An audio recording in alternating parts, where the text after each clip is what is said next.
terrifiant cette banalisation, hein, des termes guerriers et de guerre nucléaire surtout. Cette banalisation, non pas parce qu'après tout, certes, Vladimir Poutine, pour des raisons politiques, avait parlé d'opérations militaires spéciales, ce qui ju est partiellement justifié même sur le plan tactique et stratégique parce qu'en effet, ce n'est pas une guerre totale. Les forces en présence ne sont pas celles d'une vraie guerre écrasante comme vous l'avez souligné pour la Tchétchénie, ou pour les autres conflits où les Russes avaient décidé d'envoyer la purée.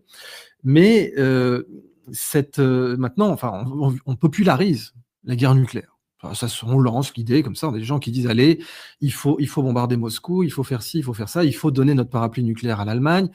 Enfin, c'est tout de même, je sais qu'on n'a pas les moyens de ces déclarations et qu'au fond, dans une société du spectacle, dans une médiasphère, un médiavers, comme dit le philosophe français Alexis Haupt, ça n'a pas beaucoup d'importance. Mais tout de même, je reprends, j'ai été moi-même ambassadeur d'un UNITWIN, enfin un système de jumelage d'universités au sein de l'UNESCO.